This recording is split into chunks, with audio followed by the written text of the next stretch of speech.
Apakah benar dai YouTube yang mengatakan bahwa Nabi Muhammad SAW selama 40 tahun tidak bisa mewujudkan rahmatan lil alamin? Karena Nabi waktu itu hanya saleh untuk keluarganya saja. 13 tahun lamanya juga tidak bisa mewujudkan rahmatan lil alamin. Disebabkan Nabi ditekan oleh kaumnya. Rahmatan lil alamin tidak bisa tegak dengan kenabian dan juga Al-Quran di tangan. Kata dai tersebut, jazakallah khairan. Kalau memang betul ini ucapan dia, bukan ucapan yang dibuat-buat, bukan pula ucapan yang istilahnya palsu dan yang semacam itu. Kalau memang betul ada ucapan semacam ini, maka ini adalah kemurtadan. Bukan kita katakan dia pasti kafir, tapi apa, kalimat ini kalimat riddah. Adapun masalah dihukumi dia kafir atau tidak, ini ditegakkan hujjah dulu dan sampai apa, yaitu terpenuhinya syarat-syarat dan juga apa, dihilangkannya mawani'. Tapi kalimat ini adalah kalimat riddah, sebagaimana telah disebutkan oleh Ibnu Nujaim Al-Hanafi di dalam kitab Al-Ashbah wan Nadhair, bahwasanya apa, kalimatun wahidah fi hijain Nabi SAW riddah. Satu kalimat saja yang di situ mengandung ejekan atau sindiran atau serangan kepada Nabi, maka itu adalah kemurtadan. Dan itu juga disebutkan sebelum Ibnu Nujaim Al-Hanafi, yaitu Al-Qadhi Iyad rahimahullah ta'ala dari kalangan Malikiyah di dalam kitab Asy-Syifa, dan juga disebutkan oleh Syekhul Islam Ibnu Taimiyah rahimahullah ta'ala di dalam Sharimul Maslul. Kenapa kita katakan ini mengejek Nabi? Karena apa? Apa yang terbentuk dari kalimat semacam ini, apa yang akan tergambar di pikiran kaum muslimin kalau yaitu apa, Rasulullah gagal.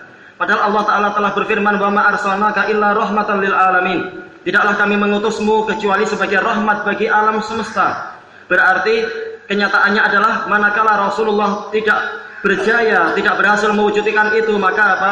Maka beliau dihukumi sebagai orang yang gagal. Padahal Allah Ta'ala tidak pernah mengatakan Rasulullah itu gagal. Bahkan Allah Ta'ala telah memberikan apa? Memberikan tanda-tanda tentang keberhasilan, memberikan tazkiyah akan keberhasilan beliau. Sampai Allah Ta'ala mengatakan, al-yauma akmaltu lakum dinakum wa atmamtu alaikum nikmati wa raditu lakumul islam madina. Pada hari ini aku telah sempurnakan untuk kalian agama kalian dan telah aku cukupkan untuk kalian kenikmatanku dan aku telah ridhoi Islam sebagai agama kalian. Islam itu apa? Islam adalah apa yang disabdakan oleh Nabi Shallallahu Alaihi Wasallam, baik berupa Al-Quran ataupun As-Sunnah, dan dipraktekkan oleh Nabi Shallallahu Alaihi Wasallam. Dan ternyata setelah Rasulullah SAW mempraktekkan itu selama 23 tahun, Allah mengatakan, aku ridhoi Islam sebagai agama kalian. Menunjukkan praktek ini telah diridhoi oleh Allah Ta'ala. Menunjukkan bahwasanya Rasulullah SAW telah apa? Telah berjaya, telah berhasil menjalankan tugas tersebut. Allah Ta'ala telah berfirman, fa in a'radu fama arsalnaka 'alaihim hafidha in 'alaika illal balagh. Kalau mereka itu berpaling, maka kami tidak mengutus engkau sebagai pengawas untuk mereka. Kewajibanmu hanyalah penyampai. Jadi yang Allah Ta'ala tugaskan untuk Nabi adalah sebagai penyampai. Baik, bukan untuk memaksakan kehendak dan semacam itu. Kemudian kalau dia mengatakan tidak mampu mewujudkan rahmatan lil alamin, kita tanya, apa definisi rahmat bagimu? Apakah rahmat menurutmu adalah mendapatkan baby Benz atau mendapatkan istana yang sangat mentereng, atau engkau di mana-mana dieluk-elukan, tangan dan kakimu dicium oleh masyarakat? Apakah itu yang namanya rahmat? Kalau seperti itu, maka tidak ada gunanya engkau belajar selama ini sampai menjadi dai dan sebagainya. Kenapa? Setelah engkau belajar ternyata sudut pandangmu sama seperti orang jahil, yang mereka itulah yang menjadi korban dari apa? Dari dakwah keduniaannya Qarun. Sampai mereka mengatakan ya laitana mithla ma utiya Qarun innahu ladzu hadzin azim. Seandainya kami diberi seperti apa yang didapatkan oleh Qarun, sesungguhnya dia itu betul-betul memiliki bagian yang sangat besar. Nah, ini rahmat kalau dalam pandanganmu, dan itu adalah pandangan orang jahil. Tidak layak orang jahil itu berdakwah. Baik, berarti rahmat itu apa? Rahmat itu telah dijelaskan oleh Syekhul Islam Ibnu Taimiyah, yaitu apa? Ismun jami'un likulli khair, yaitu suatu nama yang mengumpulkan segala jenis kebaikan. Baik. Sekarang apakah Rasulullah Shallallahu Alaihi Wasallam sebelum beliau berdakwah dan setelah beliau berdakwah keadaan dunia ini sama atau tidak? Kalau dikatakan sama, maka berarti orang itu jahil terhadap sejarah. Kalau dikatakan tidak sama, maka inilah yang akan kita bahas di dalam hadis yang diriwayatkan oleh Imam Muslim dari Iyad bin Himar al-Mujashi'i radhiyallahu anhu. Rasulullah Shallallahu Alaihi Wasallam bersabda, Inna Allah nadhara ila ahlil ard, famaqatahum arabahum wa ajamahum illa baqaya ahlil kitab, baqaya min ahlil kitab.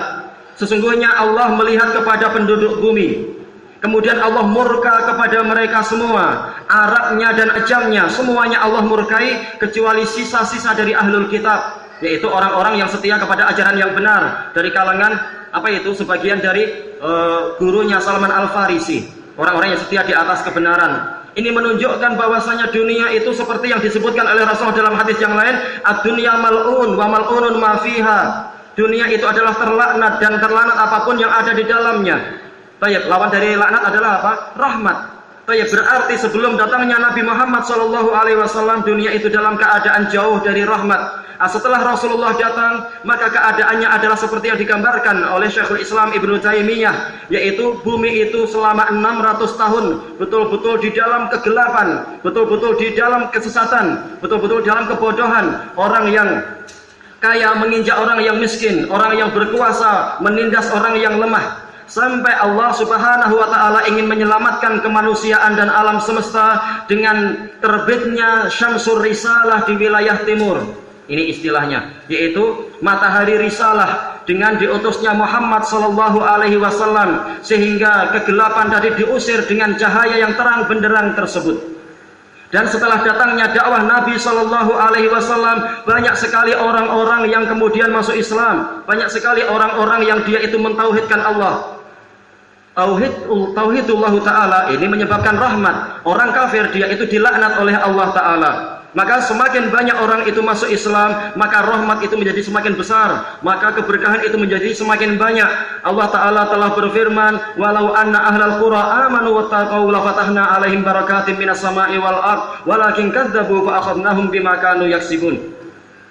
Seandainya penduduk negeri-negeri itu mau beriman dan bertakwa, niscaya kami bukakan untuk mereka keberkahan di langit dan di bumi. Tetapi mereka mendustakan ayat-ayat kami, maka kami siksa mereka disebabkan perbuatan mereka. Ini menunjukkan bahwasanya ketika semakin banyak orang masuk Islam dan mengikuti ajaran Nabi Muhammad SAW, maka keberkahan semakin banyak.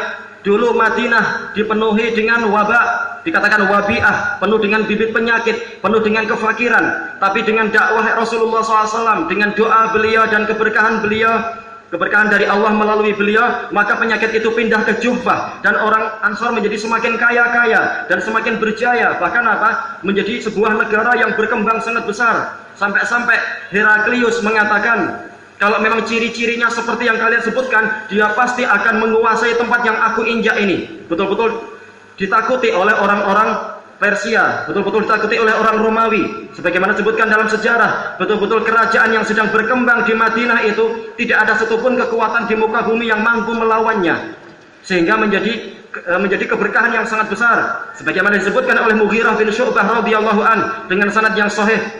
Beliau mengatakan, kami ini dulu adalah umat yang jahil, kami dulu adalah umat yang terbelakang dan dihina, kami ini memakan bangkai. Kemudian datang Nabi dari golongan kami sendiri, kami tahu karakternya dan kami ikuti beliau, sampai kemudian Allah memuliakan kami dan mengagungkan kami. Apakah ini semua tidak dikatakan sebagai rahmat?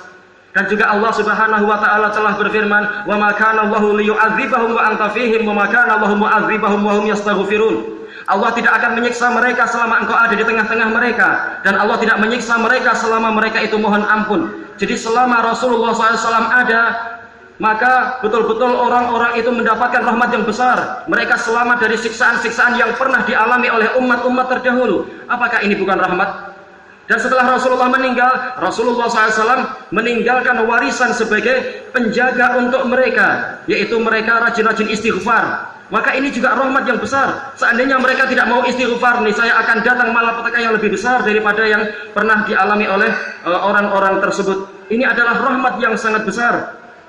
Demikian pula rahmat dari sudut pandang yang lain. Di dalam hadis yang diriwayatkan oleh Imam Ahmad, Abu Dawud dan lain-lain, dan hadisnya adalah hasan li ghairi dari Abi Darda radhiyallahu an, yang mana Rasulullah SAW bersabda,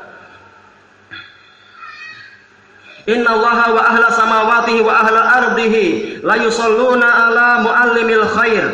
Sesungguhnya Allah dan seluruh penduduk langit dan seluruh penduduk bumi betul-betul bersolawat untuk orang-orang yang mengajarkan kebaikan. Dijelaskan oleh Ibnul Qayyim rahimahullahu ta'ala di dalam Miftah dari Sa'adah, maksudnya adalah orang-orang yang mengajarkan kebaikan ini melarang orang untuk berbuat mungkar, melarang orang untuk mengganggu binatang-binatang tanpa hak, melarang orang untuk merusak tanaman dan seterusnya. Sehingga apa? Sehingga alam semesta bersyukur kepadanya, alam semesta memohonkan ampunan untuk dia dan bersolawat untuk dia.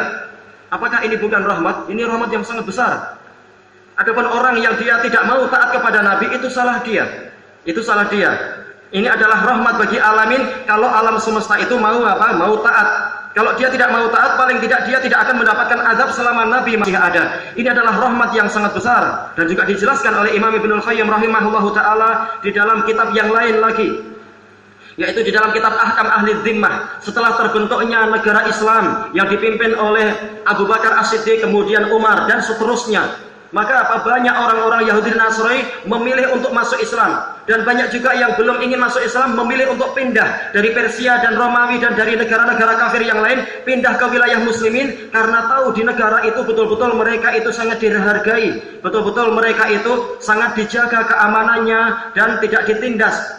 Sementara mereka mengalami penindasan dari pemerintah kafir yang di negeri-negeri mereka. Dan ini disebutkan dalam sejarah seperti itu dan dirinci oleh Ibnul Qayyim. Mereka mengakui itu. Apakah ini bukan rahmat? Bahkan untuk orang kafir ternyata mereka suka masuk kepada negara Islam karena di situ lebih baik, di situ lebih apa? Makanan juga lebih halal. Demikian pula mereka lebih dihargai dan seterusnya. Maka barang siapa dia itu mengatakan kalimat tadi dengan ilmu, maka ini adalah kemurtadan. Barang siapa dia mengatakan itu tanpa ilmu, maka seperti kenyataannya memang dia berarti nggak berilmu. Orang yang nggak berilmu tidak layak untuk diambil ilmunya.